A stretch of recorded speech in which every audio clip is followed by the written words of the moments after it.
Hey guys, it's Dakota again with my 2016 Tacoma.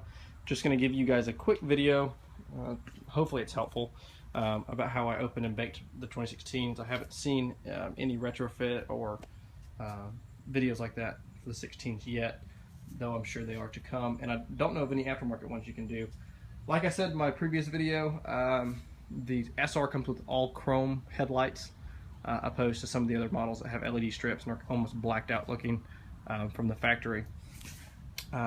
So first step you want to do, and sorry I didn't make this video from the very beginning, I just thought to do it. First step is to remove the grill, which is super simple. You've got screw here, and then a row of pop clips along the bumper. So just to show you that, there's that, and then there's the pop clips down there. So once you get those undone, you just give it a firm pull and it should pop out of the bottom. Then in order to get the headlights out, you've got to take the bumper cover off a little bit. You start by doing that. There's going to be a screw there. Here's a little screw here. As you can see, it's like a flathead, and it is now parallel to the ground. It starts perpendicular. All you gotta do is turn it 90 degrees and pop it out. And then there's another screw or pop clip, I can't remember, right there. It goes right there. Then this pulls out. You just pull out firmly. And I believe there's another screw. There's a screw there. And then there's a pop clip there, and there. And I just did it enough to pull it down. I did not take the bumper completely off because I just needed room to get the headlights out. The headlights come out by a Phillips head here, Phillips head here. There's a little hidden bolt right there. And then last but not least, there is a little slide clip right there. So grab this, pull straight out, and it'll come undone. As far as oven temps, it's kind of subjective. Depends who you talk to. I kind of played with the first one. It was a little more conservative, and I figured out that you probably will be best if you do 305 degrees for 11 minutes.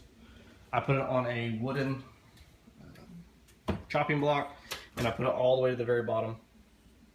And the first one took me a little while. Like I said, I played with the temperatures and the times.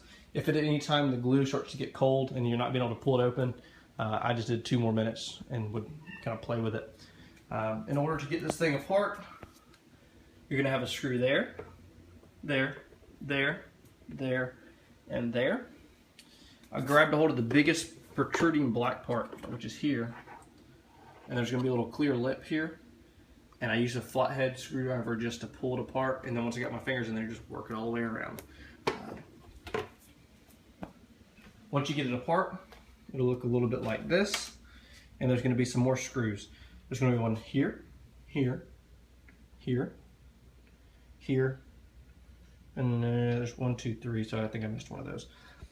This screw here and the screw here make the part where the reflector comes apart. You probably never noticed it, but they're 2 pieces, and you can see that the union right there. It's kind of a jigsaw looking piece, and that comes out in 2 separate pieces.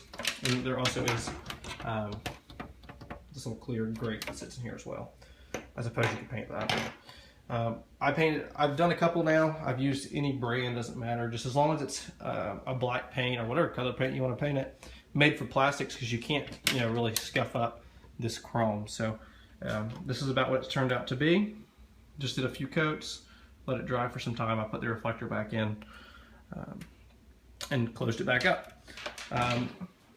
That butyl, if you can get it out nice and pretty, you can see it's still intact in there, that adhesive. And I've sealed headlights up in the past with just putting it back together. Some guys use a heat gun to get this butyl stuff kind of loose again, slide it in there, and then as it cools down, it kind of seals it back up. I'm a little paranoid for some reason, so I went to Lowe's and got this Select Cell adhesive. I got it in the caulk aisle. And just run an extra bead along the headlight just to make sure it's not going to leak. And that's pretty much it. Sorry guys, I didn't make a video from the beginning. Look at all these kid toys. And I'll try to see if I can add a picture at the very end of how it turned out. Thanks for watching.